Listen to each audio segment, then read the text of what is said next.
এদিনাখন এজন ভিক্ষাৰীয়ে এটা খুব ধনী পৰিয়ালৰ গেট খুলি ভিতৰলৈ সোমাই গ'ল আৰু ভিক্ষা বিচাৰিলে। তেতিয়া সেই ঘৰৰ মালিকজনে তেওঁৰ পৰিয়ালৰ অন্য সদস্যৰ লগত সৰু কথা এটাক লৈ তৰ্ক বিতৰ্ক কৰি আছিল আৰু খুব খঙত আছিল।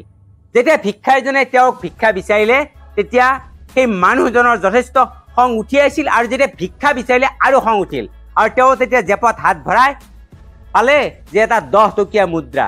আৰু তেতিয়া খঙতে সেই মানুহজনে কি কৰিলে, সেই ভিক্ষাৰীজনৰ কপাললৈ লক্ষ্য কৰি উদ্দেশ্য আছিল যে কপালত সেই মুদ্ৰাটো মাৰিলে কপালখন ফাটি যাওক, আৰু সেই উদ্দেশ্য কৰিয়ে সেই মুদ্ৰাটো ভিক্ষাৰীজনৰ কপাললৈ নিক্ষেপ কৰি দিলে।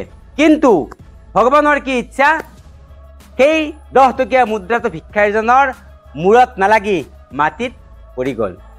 তেতিয়া সেই ভিক্ষাৰীজনে সেই 10 টকীয়া মুদ্ৰাটো খুব আন্তৰিকতাৰে লৈ ধুনীয়াকৈ মচি কুচি লৈ ভগৱানৰ ওচৰত সেই পৰিয়ালটোক ভাল হওক বুলি আশীৰ্বাদ দি তাৰ পৰা ওলাই গ'ল।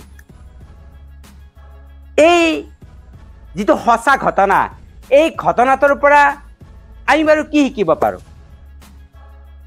আপোনাক বা মোক বিভিন্ন সময়ত বিভিন্নজনে আমাক বেয়া ধৰণে গালি গালাজ বা বেকটু মন্তব্য কৰে, বেয়া ব্যৱহাৰ কৰে, কিন্তু আমি সেইবোৰক আমি কি ধৰণে লোৱা উচিত? ঠিক যেনেদৰে সেই ধনী মানুহজনে সেই 10 টকীয়াৰ মুদ্ৰাটোৰে সেই ভিক্ষাৰীজনক কিন্তু আঘাত কৰিবলৈহে ব্যৱহাৰ কৰিছিল, কিন্তু সেই ভিক্ষাৰীজনে তাক দান স্বৰূপে লৈ তাৰ পৰা আঁতৰি আহিল। গতিকে আমাক কোনোবাই কিবা ক'লে আমি যদি তাৰ প্ৰত্যুত্তৰ নিদি আমাক যি ভাৱতেই ব্যৱহাৰ নকৰক কিয় সেই ভাৱটো বাদ দি আমি যদি আমাৰ নিজৰ কথাই ভাবি থাকোঁ, তেতিয়াহ'লে আমাৰ কোনোদিনে আমাৰ খং ৰাগ নুঠিব বা আমি আনক বেয়াকৈ ক'বলগীয়া নহ'ব। আজিলৈ এৰিলোঁ, পুনৰ আপোনালোকক লগ পাম। যদিহে মোৰ এই কথাখিনি ভাল লাগে তেতিয়া লাইক আৰু শ্বেয়াৰ কৰিব। পুনৰ আপোনালোক সকলোকে নমস্কাৰ।